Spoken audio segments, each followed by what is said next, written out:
시편 23편 5절 말씀 우리 다 함께 읽습니다. 시작. 주께서 내 원수의 목전에서 내게 상을 차려주시고 기름을 내 머리에 부으셨으니 내 잔이 넘치나이다. 아멘. 기름 부으심이라는 제목으로 하나님 말씀 전하겠습니다. 기름 부으심은 성경에서 굉장히 중요한 의미를 갖고 있습니다. 크게 세 가지로 이야기할 수 있어요. 첫째는 치유, 두 번째는 사명, 세 번째는 능력입니다.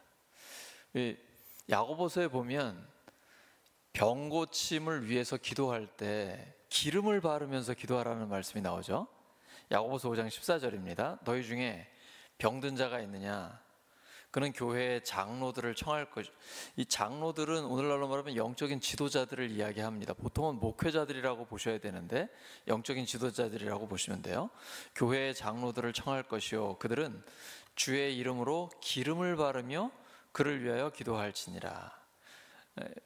초대교회에서는 환자들을 위해 기도할 때 기름을 바르면서 기도했습니다. 오늘날 우리가 기도하면서 병원이나 한의원에서 치료를 함께 받는 것과 마찬가지인 거죠. 하나님은 모든 방법을 통해서 다 치료하십니다. 궁극적으로 치료하시는 분은 하나님이십니다. 하나님께서 기름을 바르신다라는 것은 치료의 의미가 있어요. 누가복음 10장에서 예수님이 선한 사마리아 사람 이야기 들려주시잖아요. 근데 그 사마리아 사람이 강도 만나서 거의 죽게 된 사람 발견하고 나서는 그 상처에다가 기름과 포도주를 바르고 부어줍니다. 포도주는 아마도 알코올이 있으니까 소독 효과가 있을 것이고 기름은 상처를 치료하는 효과가 있는 것이죠.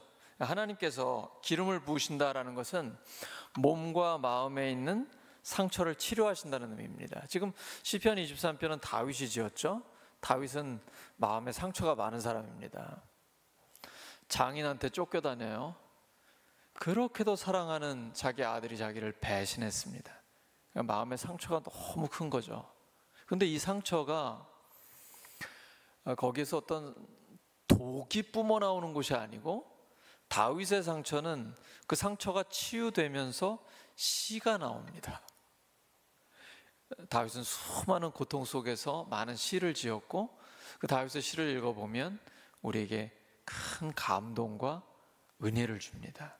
왜냐하면 상처가 상처로 끝나지 않았기 때문이에요. 상처를 그냥 놔두면 치료가 안 되잖아요. 특히 마음의 상처는 겉으로 안 보이지만 그냥 놔두면 그게 치료된 게 아닙니다. 남아있는 거예요.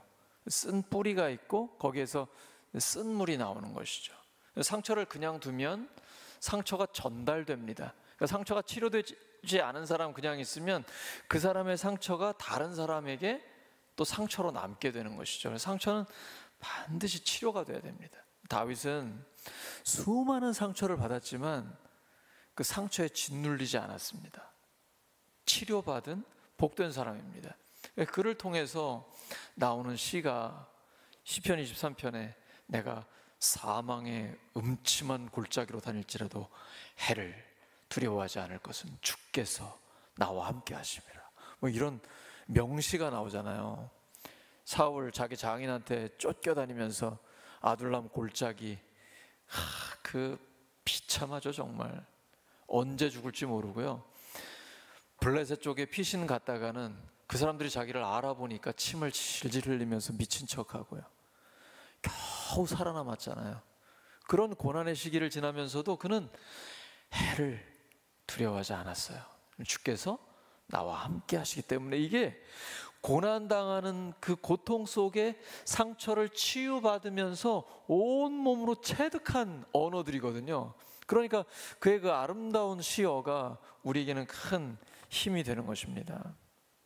이 상처가 주로 사랑의 관계에서 생깁니다. 근데 사랑이 증오로 바뀌면 가슴이 아프고 분노가 폭발합니다. 그렇잖아요. 원래 믿었던 사람이 배신을 하면 진짜 굉장히 가슴이 아프잖아요. 그리고 그게 증오로 바뀔 수 있거든요. 그래서 이때 조심해야 돼요. 증오로 바뀔 때 빨리 우리가 하나님 앞에 기도해야 합니다. 하나님, 제가 더 이상 미워하지 않게 해주세요. 하나님, 제가 진심으로 용서할 수 있게 해주세요. 누구를 위해서요? 나 자신을 위해서. 신앙생활은 남을 위해서 하는 게 아닙니다. 하나님이 성경을 주신 것은 하나님을 위해서 쓰신 게 아니에요. 다 우리를 살리시려고, 우리를 행복하게 하시려고 주신 거예요. 그런데 사랑하는 사람에게 배신을 당했어요. 미움과 증오가 생겨요. 해결을 안 하고 가만히 놔둬요. 그럼 어떻게 될까요? 마음에 병들어요. 중병에 걸립니다. 치료 안 하고 오래 놔두면 심각한 병에 걸려요. 그럼 행복할 수 없어요. 행복감이 없어요. 그래서 하나님께서는 우리에게 용서하라고 하시는 거예요. 원수를 사랑하라고 하시는 겁니다. 주님께서 우리에게 주신 그 말씀대로 순종하면 하나님이 우리에게 주시고자 하는 행복과 복이 넘치게 되는 것입니다. 상처받는 거 두려워하지 마시기 바랍니다. 이 땅에 사는 동안에는 인간관계 속에서 상처받을 수 있습니다. 그냥 그러려니 하셔야 돼요. 중요한 건 상처가 치료가 되는 겁니다. 하나님은 우리를 치료하십니다.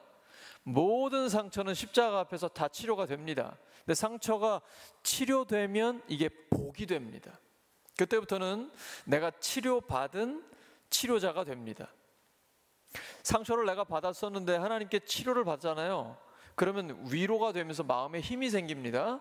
그리고 상처받은 사람을 보면 공감을 하게 돼요. 그리고 그를 위해 기도하게 되고 그에게 따뜻한 말을 건네주고 밥이라도 한번 사고 싶고, 이런 것이 사람을 살리게 되는 것이죠.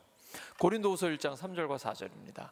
찬송하리로다. 그는 우리 주 예수 그리스도의 하나님이시오 자비의 아버지시오 모든 위로의 하나님이시며 우리의 모든 환난 중에서 우리를 위로하사 우리로 하여금 하나님께 받는 위로로서 모든 환난 중에 있는 자들을 능히 위로하게 하시는 이시로다. 우리가 상처받으면 이게 하나님께 치료를 받아야 돼요. 그럼 여기엔 목적이 있어요. 사명이 있는 거예요. 수많은 상처받은 사람들이 있거든요. 오늘날 돌아보세요. 여러분, 대화를 나눠보시고 깊이 교제해 보세요.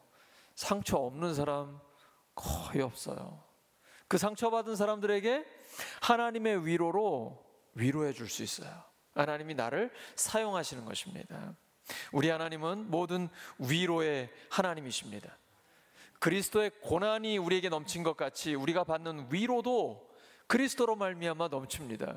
우리가 신앙생활하면서 열심히 사역을 하다 보면 괜히 사람들한테 욕먹을 때가 있어요. 이렇게 새 가족이, 초신자가 교회에 편안하게 이렇게 다닐 때는 다들 반갑게 환영하고 좋아해주고 잘 왔다고 막 그러는데, 이제 점점 신앙의 연조가 깊어지고 또 중직자가 되고 이러면 굉장히 하는 사역들이 많아지잖아요. 많은 사람들과 부딪히게 되고 어떤 교회적인 결정도 하고 이러면 힘들어져요. 왜냐하면 많은 사람들의 관심이 가고 그 사람의 어떤 결정에 따라 교회가 달라지기도 하니까 책임도 커지거든요. 이러면 힘들어질 수 있어요. 그러므로 중직자가 되면 될수록, 신앙의 연조가 깊어지면 깊어질수록 내가 욕먹을 수 있다, 상처받을 수 있다. 중요한 건 하나님께 더 큰 위로를 받으셔야 돼요. 그래서 우리가 하나님의 일을 감당할 때는 각오를 하셔야 됩니다. 십자가의 길이거든요. 예수님은 그 길을 묵묵히 걸으셨습니다. 그리고 부활로 승리하셨어요. 우리가 이 땅에 사는 동안에는 이 두 가지가 같이 갑니다. 예수님처럼 십자가의 길을 걷게 되고, 그럼에도 불구하고 하나님은 우리를 업고 가시고 안고 가시거든요. 그 고난을 능히 이기게 하십니다. 그러면서 부활을 경험하게 하셔요. 고난만 있는 게 아니라 하나님의 넘치는 위로가 우리와 함께 합니다. 그래서 다윗이 수많은 상처를 받았지만 거기에서 쓴물이 나오는 게 아니라 아름다운 시가 흘러나오게 되는 거예요. 시편 104편 15절입니다. 사람의 마음을 기쁘게 하는 포도주와 사람의 얼굴을 윤택하게 하는 기름과 사람의 마음을 힘있게 하는 양식을 주셨도다. 기름은 사람의 얼굴을 윤택하게 합니다. 옆 사람 봐보세요. 한번 기름이 좌르르 흐르고 있는지. 기름이 흐르고 있다라는 거, 그거는요 내 마음의 상처가 치료됐다는 겁니다. 마음의 상처가 치료되면 평안과 기쁨이 있죠. 그러면 얼굴이 윤기가 흘러요. 그런데 상처가 치료되지 않은 사람은요 얼굴이 어두워요. 분위기가 컴컴해요. 그리고 이렇게 사진을 찍어주려고 그러면 미소를 지으려고 하는데 썩소가 나와요. 자기는 막 웃는다고 하는데 이 사진 찍고 나면 너무 어색해요. 이게 안타까운 거예요. 그래서 우리가 상처를 받으면 깨끗하게 치료를 받을 때까지 하나님 앞에 계속 기도하는 거예요. 기도하면 하나님은 쓴 뿌리를 완전히 제거해 주십니다. 원인을 근본적으로 치료해 주세요. 그러면 내 안에 평강과 기쁨이 회복이 됩니다. 이 기쁨이 회복이 되면 드디어 얼굴이 웃을 수가 있어요. 그리고 웃는 얼굴이 자연스러워져요. 뭐 제 아내는 저보고 하회탈 같다고는 하는데 어쨌든 생긴 대로 잘 웃으면 되는 거예요. 이사야 53장 5절이죠. 그가 찔림은 우리의 허물 때문이요 그가 상함은 우리의 죄악 때문이라. 그가 채찍에 맞음으로 우리가 나음을 입었도다. 예수님 오시기 전 600년 전에 미리 예언하셨어요. 그가 채찍에 맞음으로 우리가 나음을 입었도다. 예수님의 십자가는 모든 상처를 치유합니다. 치유가 안 되는 상처는 없어요. 예수님의 십자가 앞에는 모든 상처가 치유됩니다. 이런 확신을 가지고 나가셔야 돼요. 물론 하나님께서는 병원이나 한의원이나 여러 가지 상담이나 다양한 방법을 다 동원하세요. 근데 궁극적인 치료는 하나님이 하시는 것입니다. 그러니까 기도와 치료를 병행하는 것입니다. 초대교회 성도들이 기름을 바르며 기도한 것과 동일하게 하셔야 돼요. 기름 부으심은 치유의 의미가 있습니다. 둘째, 기름 부으심은 사명을 의미합니다. 하나님께서 사무엘 선지자에게 사울 왕을 이을 두 번째 왕에게 기름을 부으라고 말씀하십니다. 그러면서 이새의 집을 찾아가게 하시죠. 이새의 집에 가니까 첫째 아들이 오는데 엘리압이에요. 키가 크고 인물도 좋아요. 당연히 장남이니까 고대 사회는 남성 중심 사회고 철저하게 첫째 아들 중심입니다. 저는 둘째 아들이거든요. 근데 저희 형이 중국에 한 10년 이상 가 있었어요. 그래가지고 제 아내가 맏며느리 역할을 하셨는데 그때 또 하나님이 저희 아버지 어머니를 부르셔가지고 맏아들 역할을 제가 했거든요. 그래서 그게 무슨 의미인지 조금은 알아요. 근데 맏아들을 보고 키 크고 잘생기니까 당연히 얘한테 기름을 부어야겠다 생각했는데 하나님이 하지 말라고 하세요. 여러분, 사무엘이 자기 마음대로 기름 붓지 못합니다. 왜 그럴까요? 기름 부으심은 철저히 하나님의 주권입니다. 사람이 할 수 있는 게 아니에요. 그래서 사무엘상 16장 7절에 하나님 말씀하세요. 여호와께서 사무엘에게 이르시되 그의 용모와 키를 보지 말라. 저는 하나님이 이 말씀하신 게 얼마나 행복한지 몰라요. 용모와 키를 보지 말라. 아멘. 내가 이미 그를 버렸노라. 내가 보는 것은 사람과 같지 아니하니 사람은 외모를 보거니와. 그래서 여러분, 사람과 관계하기 때문에 외모를 잘 자기 나름대로 가꾸는 것도 굉장히 중요합니다. 사람은 외모를 보거니와 나 여호와는 중심을 보느니라. 신앙생활의 열쇠는 여기 있어요. 중심이에요. 사람은 몰라요. 물론 이제 오랫동안 같이 교제를 하다 보면 어느 정도 알죠. 진심을 알게 되죠. 근데 가까이에서 깊이 교제하지 않으면 중심을 잘 모르거든요. 하나님은 알고 계십니다. 그래서 우리는 하나님 때문에 행복한 거예요. 이렇게 다윗에게 이제 기름이 부어지는데요, 기름 부음을 받는 것은 인생의 전환점이 됩니다. 여러분, 기름 부음은 구약에서는 왕, 선지자, 제사장이에요. 그들에게 기름이 부어져요. 여러분, 물에다가 기름을 부으면 어떻게 돼요? 기름이 둥둥 뜨죠. 위에 있잖아요. 지도자에게 기름을 붓는 것입니다. 하지만 오늘날은 아니에요. 오늘날은 우리 모두에게 해당됩니다. 기름 부으심은 모든 성도, 모든 사람에게 해당이 됩니다. 기름 부음을 받으면 인생이 확 달라집니다. 하나님이 그 인생을 변화시키세요. 다윗은 기름 부음 받고 나서 양치기였다가 왕이 됩니다. 수많은 사람들이 방해를 했어요. 권력과 힘과 무기를 가지고 그를 왕 되지 못하게 하려고 했고, 어떤 경우에 보면 못 될 것 같은데 결국 왕이 됩니다. 왜냐하면 하나님이 기름 부으셨기 때문입니다. 사무엘상 16장 13절입니다. 여러분 읽으십니다. 시작.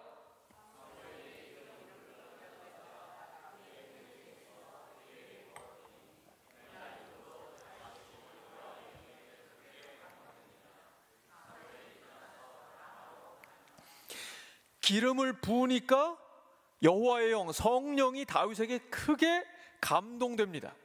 그리고 그 다윗의 자손으로 예수님이 오셨죠. 하나님은 다윗과 언약을 세우십니다. 사무엘하하고 역대상에 두 번이 나오는데, 한 번은 다윗에게, 그리고 한 번은 다윗의 아들 솔로몬의 이름을 들면서 말씀을 하시거든요. 사무엘하 7장 16절입니다. 너의 집과 너의 나라가, 이건 다윗을 가리켜요. 내 앞에서, 하나님 앞에서 영원히 보존되고 너의 왕위가 영원히 견고하리라 하셨다 하라. 영원히 말이에요. 여기는 메시아의 예언이 있는 거예요. 예수님이 다윗의 후손으로 오신다라는 말씀입니다. 기름 부으심을 통해 다윗은 하나님께 사명을 받았습니다. 하나님의 특별한 존재가 됐습니다. 우리도 성령의 기름 부으심을 받으면 하나님의 특별한 존재가 됩니다. 기름 부으심은 신자에게 필수입니다. 절대적이에요. 기름 부으심이 없으면 나 혼자 사역하는 거예요. 그러면 힘들어요. 그리고 시험에 들기도 해요. 근데 기름 부으심이 임하면 차원이 달라집니다. 내가 하는 게 아니고 나를 통해 하나님이 역사하시는 것입니다. 근데 이 능력은 누구의 것입니까? 내 거예요? 하나님 거예요? 근데 이게 반복되면 착각할 수 있습니다. 내 거라고 착각할 수 있어요. 그럼 교만해지거든요. 그러면 무너집니다. 사울 왕은 기름 부음 받을 때까지는 좋았습니다. 초기에는 괜찮았어요. 근데 뒤로 가면 교만해집니다. 하나님 말씀에 순종하지 않아요. 자꾸 핑계댑니다. 버림받았습니다. 최후가 비참해집니다. 그러므로 기름 부으심을 받은 사람은 끝까지 겸손해야 됩니다. 끊임없이 겸손해야 됩니다. 바울처럼 내 몸을 쳐 복종시켜야 됩니다. 나는 날마다 죽노라. 그래야 끝까지 쓰임 받을 수 있어요. 겸손해야 하나님의 은혜가 머뭅니다. 기름 부으심은 우리에게는 반드시 있어야 돼요. 그래야만 우리를 통해 하나님의 역사가 나타나기 때문입니다. 다윗이 기름 부으심을 받고 수많은 사건들을 경험합니다. 골리앗을 이깁니다.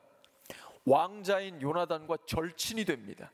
전쟁에 나가면 승승장구 계속 이겨요. 근데 다윗이 전쟁에서 들어오니까 수많은 여인들이 기뻐하면서 노래를 부르죠. 사울은 천천히요, 다윗은 만만이다. 너네가 만만한 줄 아는구나. 이때부터 인생이 꼬이기 시작합니다. 사울이 다윗을 죽이려고 덤벼듭니다. 왕의 시기를 받아요. 이러면 인생이 정말 힘들어지거든요. 기름 부으심을 받는다고 만사형통하는 거 아니에요. 고난도 있고 위기도 있을 수 있어요. 저도 여러분도 마찬가지입니다. 이게 지금 다윗의 이야기만이 아니고 우리 자신의 이야기예요. 우리에게 기름 부으심이 있지만 때로는 고난이 있을 수도 있어요. 위기를 넘었는데 또 다른 위기가 올 수도 있어요. 하지만 그걸 충분히 넘게 하십니다. 그러므로 계속 기도하는 거예요. 왜 우리에게 고난이 올까요? 왜 자꾸 위기가 올까요? 긴장하라는 거예요. 정신 바짝 차리라는 거예요. 이 평안해지면 기도가 느슨해져요. 자꾸 잠이 와요. 왜냐면 급한 게 없거든요. 편안하니까요. 그런데 위기가 오고 다른 사람들한테 공격을 받고 마귀가 지금 역사하고 있는 게 보이고 이러기 시작하면 영적인 긴장감이 팍 섭니다. 밤에 막 잠이 안 와요. 잠을 자면서도 기도해요. 이렇게 잠깐 쉬려고 하는데도 번쩍 깬다니까요. 이때는 깨어 있어야 할 때다. 하나님이 지금 나를 깨우시고 우리를 깨우시는 거예요. 그래서 고난은 우리에게 유익입니다. 하나님께서 우리의 영을 아주 영의 경각심을 주시는 거거든요. 사울이 모든 방법을 다 동원해서 다윗을 죽이려고 합니다. 결국 못 죽여요. 왜 그럴까요? 딱 하나, 기름 부으심 때문이에요. 반대로 사울은 하나님께 버림받았습니다. 다윗이 사울을 죽일 수 있는 기회가 여러 번 왔어요. 근데 안 죽입니다. 왜요? 기름 부으심 때문이에요. 하나님이 기름 부으신 사람은 다른 사람들이 건드리지 못합니다. 우리는 모두 하나님의 기름 부으심을 받은 사람이에요. 하나님의 임재와 하나님의 보호하심이 우리와 함께합니다. 그렇기 때문에 염려하지 마시고 담대하게 믿음으로 도전하세요. 어떠한 장애물이 있으면 뚫고 나가시면 되고, 방해가 있으면 넘어서면 되고, 서두르지 마시고 기도하면서 담대하게 전진하는 것입니다. 묵묵히 주님과 함께 뚜벅뚜벅 한 걸음 한 걸음 나아가면 하나님의 임재하심, 하나님의 기름 부으심 가운데 성령의 권능이 나타나게 되는 것입니다. 베드로전서 2장 9절입니다. 시작.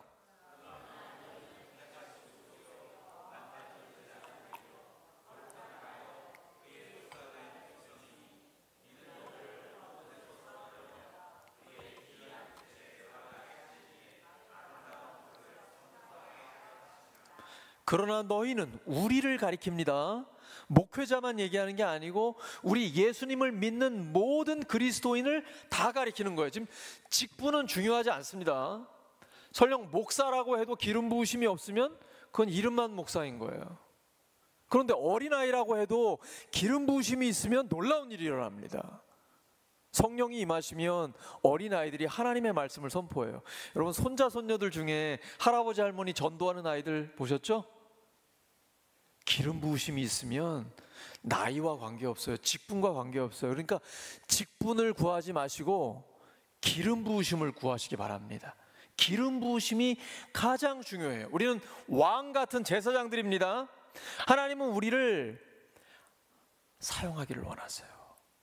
그러려면 기름 부으심을 강구해야 돼. 아침마다 하나님, 성령의 기름 부으심을 물 붓듯이 부어 주시옵소서. 그래서 우리의 삶 속에 놀라운 하나님의 역사가 나타나게 하여 주시옵소서. 하나님 우리를 거룩한 도구로 사용하기를 원하십니다. 그러려면 성령의 기름 부으심이 우리에게 있어야 합니다. 근데 모든 사람에게 주시겠다고 약속하셨어요. 사도행전 2장 17절입니다.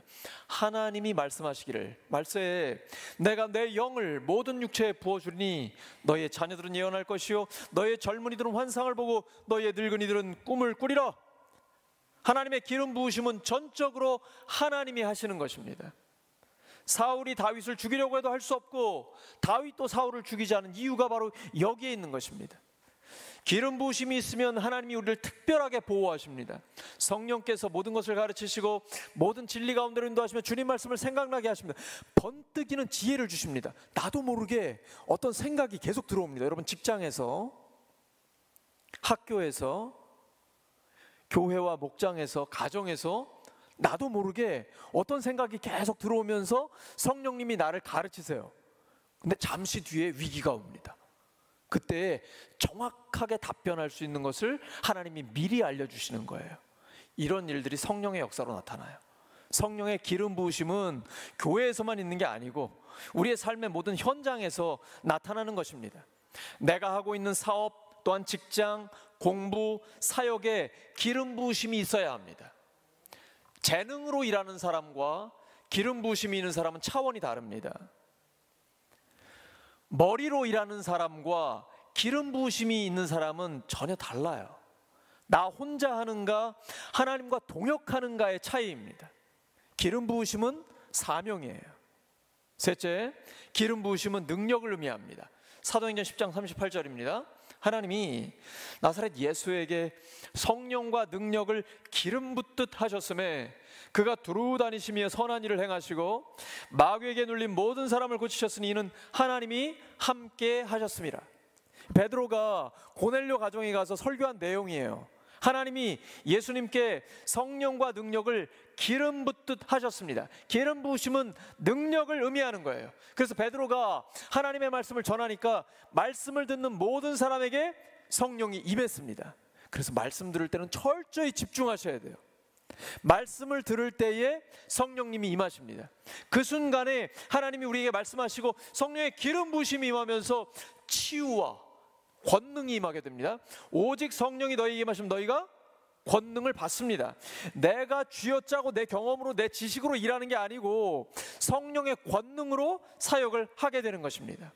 근데 말씀을 들을 때 두 가지 반응이 나타날 수 있어요. 마음에 찔려서 회개하는 사람이 있고 마음에 찔려서 돌을 드는 사람이 있습니다. 베드로와 스데반, 전혀 상반된 결과가 나왔어요. 우리 교회는 설교를 하면 모든 게 다 공개가 돼요. 편집도 안 하고 그냥 다 방송으로 내보냅니다. 이 공적인 말씀이 하나님의 말씀이에요. 하나님의 말씀을 들을 때는 이게 저도 마찬가지거든요. 제가 모니터링을 같이 하기 때문에 하나님의 말씀을 들으면서 지금 나에게 주님이 무슨 뜻을 주시는가, 어떤 의미가 있는가, 하나님의 마음이 무엇인가, 이걸 받아들여야 돼요. 그리고 하나님의 말씀을 들었을 때 내가 잘못하고 있다면 회개하고 고쳐야 됩니다. 그러면 성령님이 임하세요. 그런데 스데반의 말을 들었던 사람들은 마음에 찔리니까 돌을 들어서 돌을 던져버립니다. 이런 사람은 복받지 못해요. 목회자는 하나님이 주신 말씀과 마음을 반드시 전해야 합니다. 제가 전하지 않으면 저는 사명을 감당하지 않는 거예요. 하나님 앞에 제가 혼나죠. 큰일 납니다. 그런데 하나님의 말씀을 전했을 때 순종을 하느냐 안 하느냐는 이제 성도님들의 몫이에요. 저도 지금 이 말씀을 함께 듣고 있고요.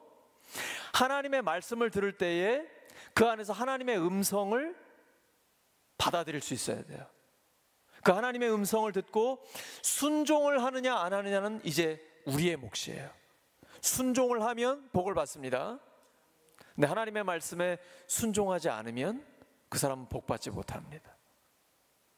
그리고 불순종한다고 불순종할 때마다 하나님이 벌을 내리진 않으세요. 지금 신약 시대는 은혜의 시대입니다.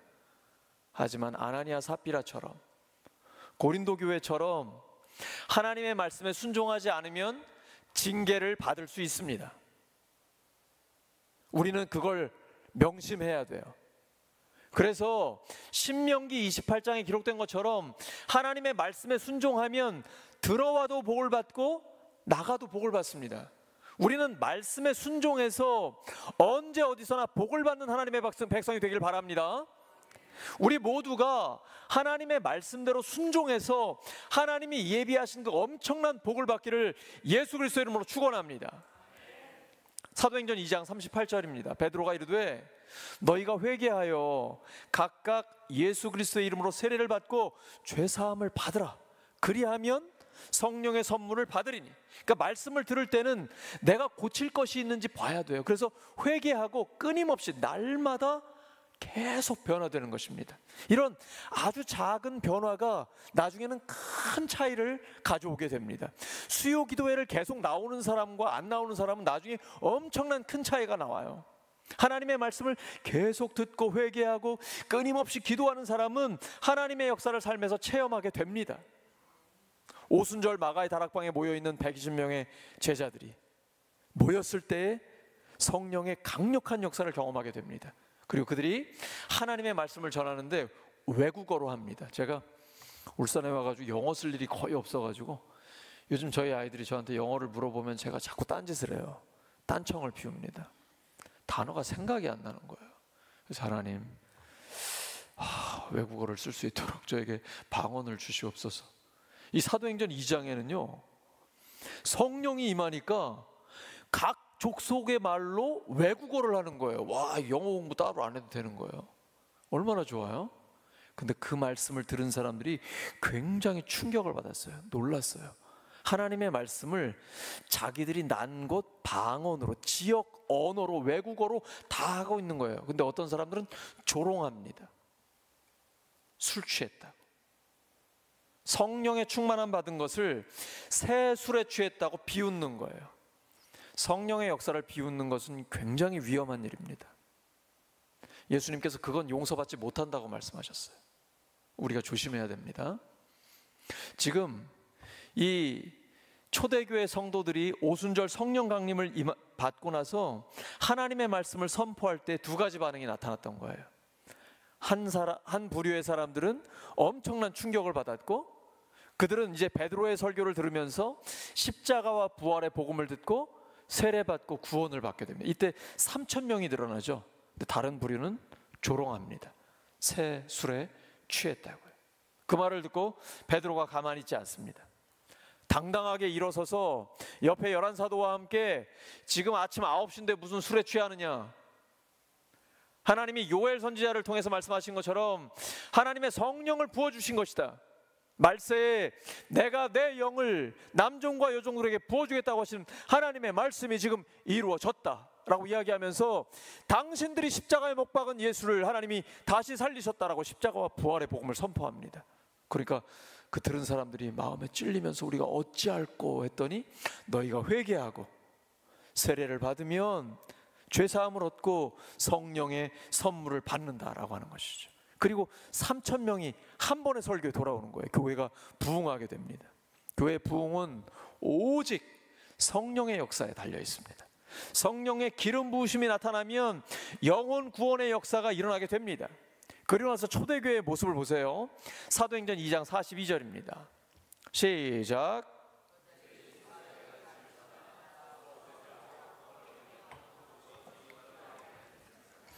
사도의 가르침, 다른 말로 하면 뭐예요? 하나님의 말씀. 하나님의 말씀을 받아 서로 교제하고, 친밀하게, 특별히 이제 목장에서 교제하고, 떡을 떼며 밥을 같이 먹고 오로지 기도하기를 힘쓰니라. 초대교회는 오직 기도와 말씀에 집중했습니다. 사도의 가르침이 첫째입니다. 하나님의 말씀을 들으셔야 돼요. 그렇지 않으면 다 중구난방 자기 마음대로, 사사기 시대처럼 자기 하고 싶은 대로 신앙생활을 하는 것입니다. 그러면 교회가 부흥할 수 없어요. 건강하지 못하니까요. 하나님의 말씀으로 하나가 돼야 됩니다. 그리고 서로 교제하고 떡을 떼면서 목장 모임에서 친밀한 교제를 하고 기도하면서 응답받는 겁니다. 오직 기도에 힘씁니다. 날마다 마음을 같이하여 성전에 모여서 예배를 드리고 집에서 모여서 교제했습니다. 사도행전 2장에 기록되어 있어요. 성전에 모여 전체가 예배를 드리고 가정에서 모여 목장 모임을 함께 하는 거예요. 이 두 가지가 균형을 잡은 것입니다. 그랬더니 하나님을 찬양하고 사람들에게는 칭찬을 받습니다. 그러니까 주님께서 구원받는 사람을 날마다 더하게 하셨습니다. 우리도 그렇게 하면 되는 거예요. 전체 예배를 예배당에서 드리고 가정에서 목장 모임을 하고, 이 균형을 잘 잡으면 초대교회처럼 주께서 날마다 구원받는 사람을 더하게 해주실 줄로 믿습니다. 하나님 말씀이니까 그대로 되는 것이죠. 성령의 기름 부으심을 받으면 성령의 권능이 나타납니다. 그때 조심해야 돼요. 이게 성령의 권능이지 내 능력이 아니에요. 내가 교만해지면 하나님의 능력을 걷어가십니다. 사울 같은 경우에는 성령이 떠나시니까 악령이 와요. 사람이 미쳐버려요. 우리는 성령이 떠나지 않도록, 성령의 기름 부으심이 우리에게 늘 있을 수 있도록 겸손해야 합니다. 끝까지 항상 겸손해야 됩니다. 신자에게 기름 부으심은 꼭 필요합니다. 이건 필수예요. 그런데 기름 부으심을 구할 때는 목적이 뚜렷해야 됩니다. 여러분, 왜 기름 부으심을 구하십니까?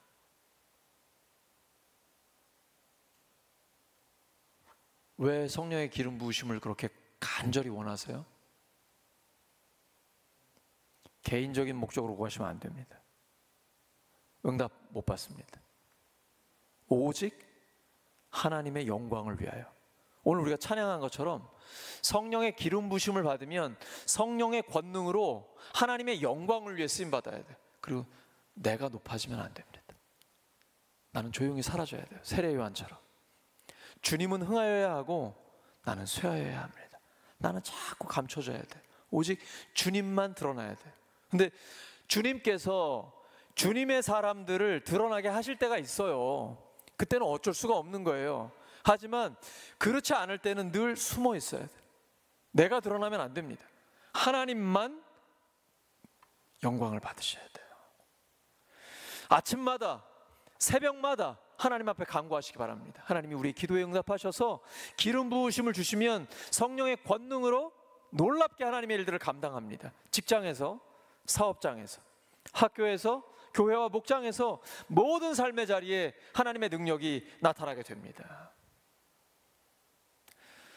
사랑하는 우리 울산교회 성도 여러분, 기름 부으심에는 세 가지 의미가 있습니다. 뭐죠? 치유, 사명, 능력입니다. 자, 옆 사람에게 얘기해 주시기 바랍니다. 양옆에 세 가지입니다. 기름 부으심에는 세 가지 의미가 있습니다. 치유, 사명, 능력입니다. 날마다 성령의 기름 부으심을 충만하게 받으셔서 성령의 권능으로 사명을 감당하시기를 예수 그리스도의 이름으로 축원합니다. 하나님 아버지 감사합니다. 오늘 저희들 찬양할 때, 기도할 때 성령의 기름 부으심을 충만히 주시옵소서. 물 붓듯이 부어 주시옵소서. 그래서 우리 안에 모든 상처를 치유하여 주시옵시고, 하나님 우리에게 맡겨주신 사명을 새롭게 깨닫게 하여 주시며 성령의 권능으로 사역할 수 있게 하여 주시옵소서. 그리고 오직 하나님만 영광받아 주시옵소서.